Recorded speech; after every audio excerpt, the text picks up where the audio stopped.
우리 하나님의 말씀 시편 63편입니다.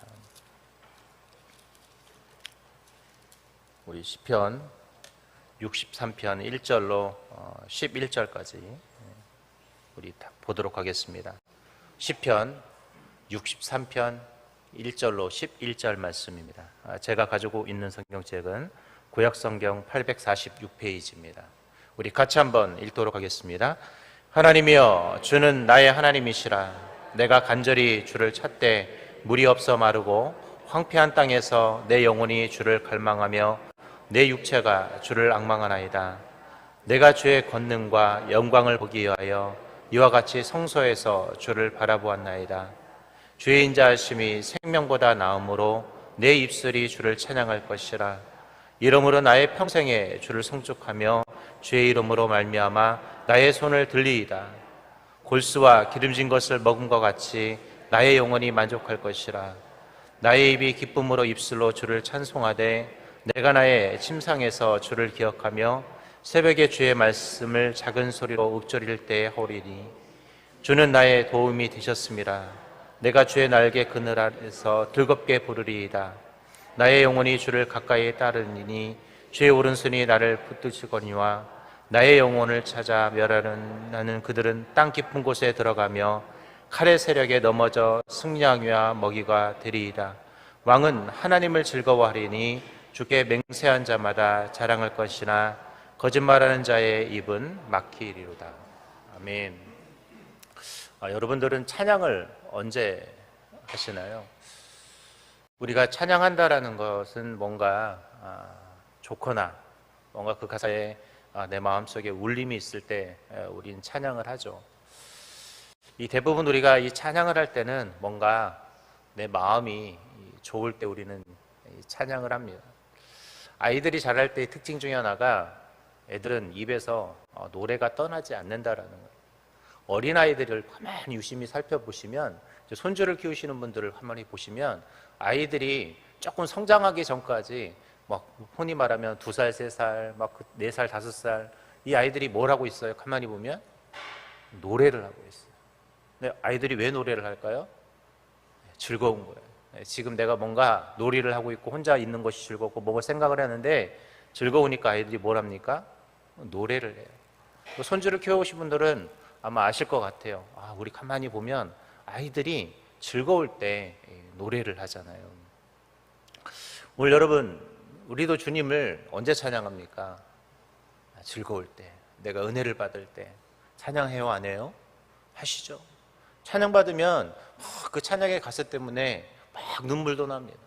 우리 설교 시간에 영상에 여러분 가끔 그런 분들 막 설교 목사님 설교하고 있는데 뭐예요? 눈물 펑펑 흘려요. 왜 울어요? 은혜 받았어. 은혜 받았다는 거 다른 말로 내 마음이 즐겁기 때문에 우리는 찬양을 하는 것이죠. 오늘 그런데 그런 찬양의 상황이 안 됐음에도 불구하고 찬양을 했던 사람이 있습니다. 누굴까요? 여러분이 잘 아는 다윗입니다. 오늘 이 시편 63편은 여전히 이 다윗이 어떤 상황에서 시를 썼냐면 자신의 아들이었던 압살롬에 의해서 도피하면서 피해 다니면서 썼던 시가 바로 이 시편 63편의 말씀입니다. 오늘 다윗은 우리처럼 즐거운 상황에만 하나님을 찬양했던 것이 아니라 가장 극하고 가장 힘들고 가장 어려울 때도 즐거움으로 주님을 찬양했다라는 것이에요. 오늘 저와 여러분은 이 시편 63편을 바라보면서 오늘 우리도 내 상황이 즐거울 때만 주님을 찬양하는 것이 아니라 내 상황이 극적으로 너무 괴롭고 힘들고 어려울 때도 즐거움으로 주님을 찬양할 수 있는 그런 오늘 하루를 오늘 시편 63편을 통해 만들어갈 수 있길 바랍니다. 그것이 진정한 신앙인의 모습이고 또 우리가 그리스도인이라고 자청하는 저와 여러분의 모습이어야 합니다. 찬양은 즐거울 때만 하는 것이 아니라 언제도 해요? 괴롭고 슬플 때도 즐거움으로 주님을 찬양할 수 있어야 돼요. 그게 뭐예요? 믿음이라는 것입니다. 믿음은 나에게 하나님 뭔가 주시고 내가 뭔가 잘 이루어지고 뭔가 행복한 일이 있을 때만 생기는 것이 믿음이 아닙니다. 믿음이라는 것은 정말 내가 고난과 역경과 눈물 나고 괴로웠고 힘들고 이제 모든 것을 다 포기하고 싶을 그때 나타나는 게 뭘까요? 믿음의 진가예요. 즉 내가 믿음이 정말 진가가 있는지 없는지를 여러분 판단해 보고 싶다면, 내가 정말 눈물 나고 힘들고 괴로웠고 아프고 아무것도 가진 것도 없고 내 상황이 정말 너무나 최악이고 주변 사람도 나를 정말 편하게 대하지 않고 어찌 보면 다 원수처럼 보이고 적처럼 보일 그 순간에 내 입술에서는 그를 향한 원망이 나오고 있는지, 아니면 그 순간에 나는 찬양을 하고 있는지를 바라보면 그것이 나의 믿음의 진가가 나온다는 것이죠. 우리가 왜 다윗을 위대한 신앙의 사람으로 표현하냐면, 그는 오늘 시편 63편에 말하는 것처럼 그 고난의 순간에 원망과 불평과 괴로움과 눈물로 짓는 그 시간이 아니라 하나님을 찬양하고 있기 때문이라는 것이에요. 위대한 믿음은 고난의 순간에 눈물을 흘리는 것이 아니라 뭐 하는 것일까요? 주님을 찬양하는 것이에요. 오늘 여러분이 시편 63편에 어떻게 다윗은 하나님을 찬양했는지를 한번 살펴보길 원합니다. 첫 번째, 그는요 아무 것이 없어도 주님을 찬양했다라는 것이에요. 1절 같이 한번 읽어볼까요? 같이 한번 읽겠습니다. 시작.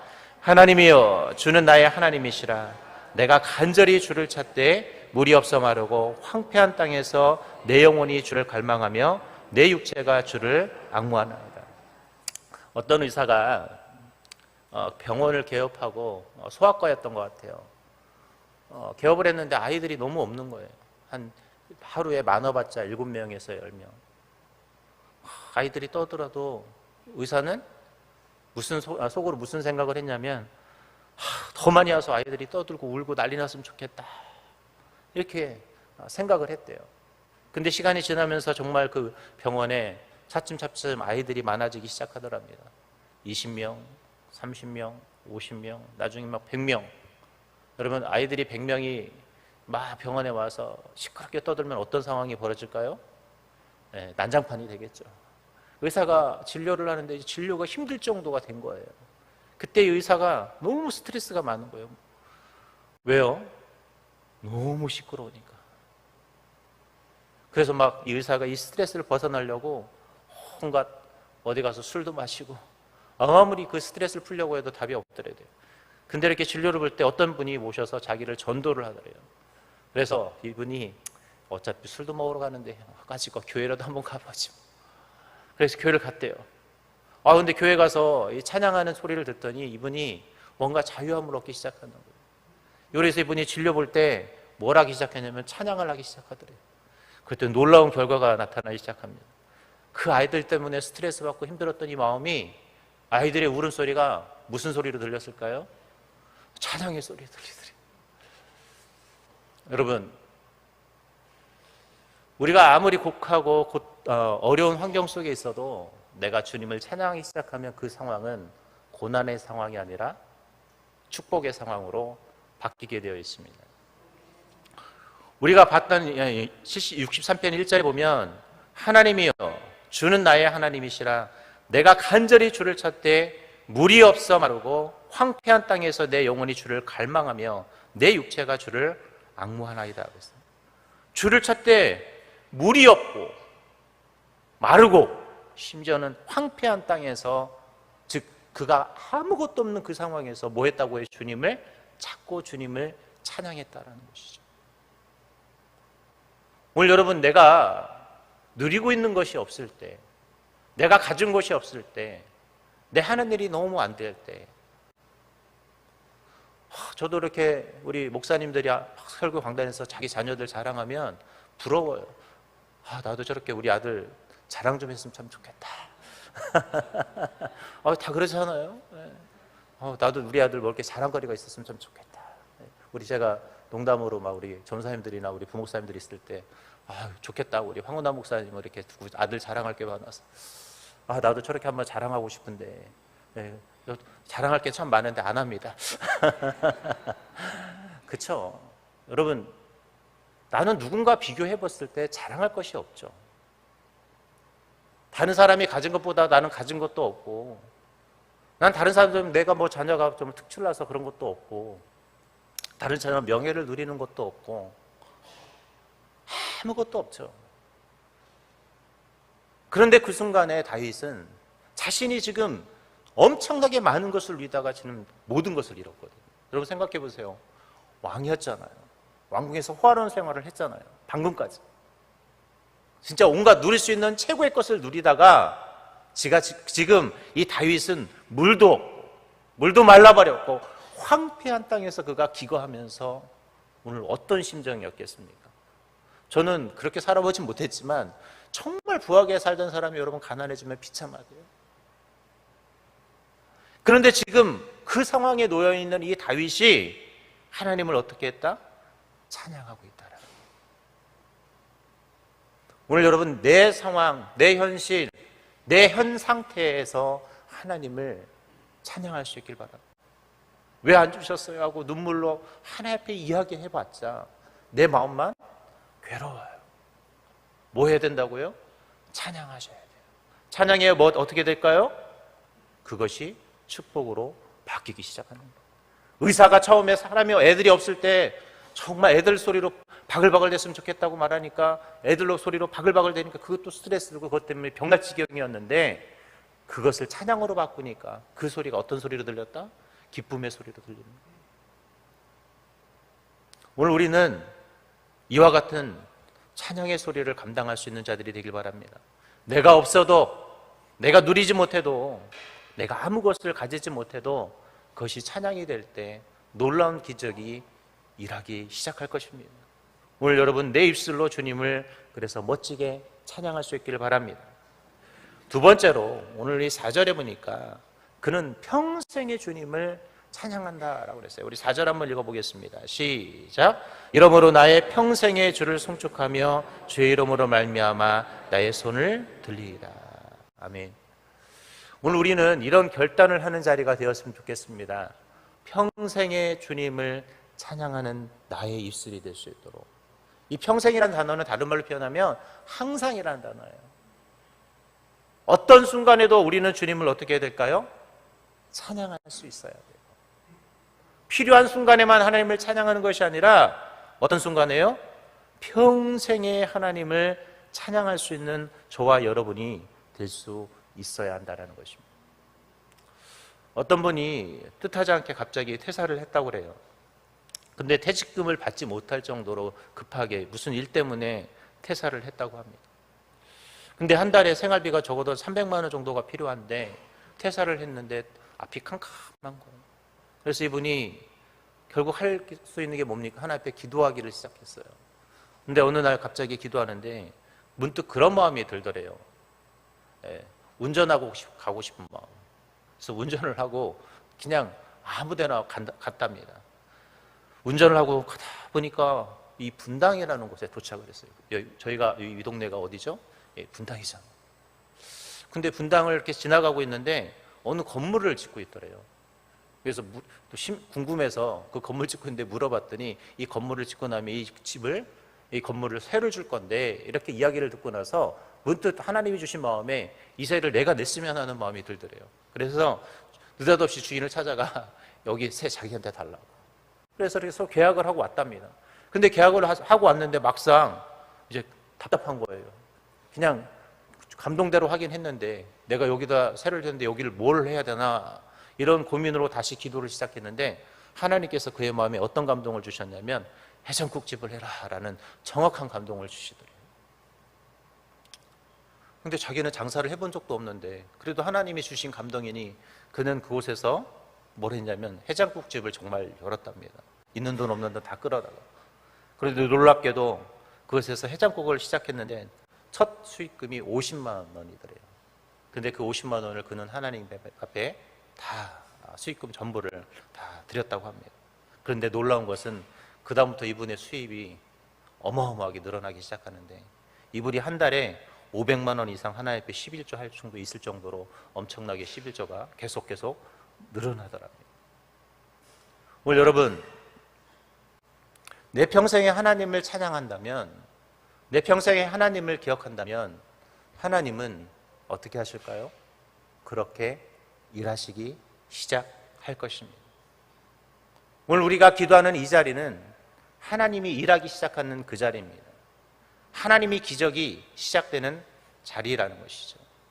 오늘 다윗이 평생에 주님 앞에 찬양하였더니 하나님께서 그에게 그 압살롬으로부터 도망다녔던 그 자리를 어떻게 해요? 다시 빼앗아 주시는 시작이 있었던 자리였습니다. 오늘 그 광야는 고난의 자리가 아니라 그가 주님을 찬양했더니 다시 회복이 시작되는 회복의 자리였다라는 것이죠. 오늘 여러분이 기도하는 이 자리는 평생에 여러분이 책임져야 될 자리입니다. 여러분이 평생에 이 자리를 잊지 않는 자리가 되었으면 좋겠어요. 어떤 분은 기도 제목 응답받으면 얼른 새벽 예배 간둬버려요. 저는 여러분이 그런 분들이 되지 않았으면 좋겠어요. 필요할 때만 하나님을 찾는 자리가 아니라 언제나 하나님이 필요한 자리, 항상 이 자리가 여러분에게 생명과 같은 자리가 될 수 있었으면 좋겠습니다. 다윗은 평생에 하나님 앞에 찬양했기 때문에 하나님께서 그에게 평생에 하나님의 축복을 더해 주셨던 것이고, 오늘 그가 그 어렵고 힘든 상황 속에서 주님 앞에 기도했기 때문에 어떤 일이 일어났다고요? 하나님이 기적이 역사하기 시작했다라는 것입니다. 오늘 여러분이 평생에 찾은 이 자리는 기적이 시작되는 자리입니다. 오늘 여러분이 그것을 믿고 주님 앞에 기도할 수 있길 바랍니다. 오늘 내가 기도할 때 이 자리는 하나님의 기적이 시작될 수 있는 자리다. 내가 눈물로 기도할 때 하나님은 오늘 나에게 역사하실 것을 믿는 그런 믿음의 자리가 될 수 있기를 바랍니다. 이제 말씀을 맺도록 하겠습니다. 여전히 다윗은 압살롬에게 도망을 다니며 아무것도 누리지 못하는 상황이었습니다. 많은 것을 누리다 모든 것을 잃고 아무것도 가지지 못한 상황 속에서 그는 주님을 찬양했습니다. 가지고 있어서 찬양한 것이 아니라 아무것도 없지만 그는 하나님을 찬양할 수 있는 믿음이 있었습니다. 그리고 그는 평생에 주님을 찬양할 것을 주님 앞에 약속했습니다. 오늘 이 찬양은 저와 여러분의 찬양이 되어야 되고, 이 시편은 저와 여러분이 써가는 시편이 되어야 합니다.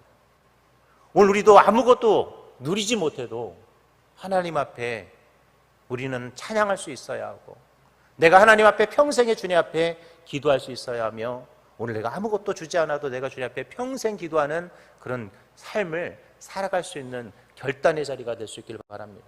오늘 이 새벽 여러분 기도할 때 하나님, 내가 평생에 아무것도 주지 않아도 주님을 찬양하겠습니다. 그렇다고 주님이 정말 평생 아무것도 안 주실까요? 아니에요. 나의 그 마음을 가지고 여러분이 기도하기 시작하면 하나님은 이 자리를 통해서 일하기 시작하실 것입니다. 오늘 이 새벽에 여러분 일하실 하나님을 믿고 기도하시길 바랍니다. 역사하실 하나님을 믿고 오늘 여러분이 기도하시기 바랍니다. 그리고 내 입술로 주님을 찬양하면 오늘 다윗에게 주셨던 그 놀라운 역사가, 그 놀라운 기적이 시작되는 귀한 자리가 될 것입니다. 오늘 내 입술로 하나님을 멋지게 찬양하는 그런 은혜가 있기를 주님의 이름으로 기도하겠습니다.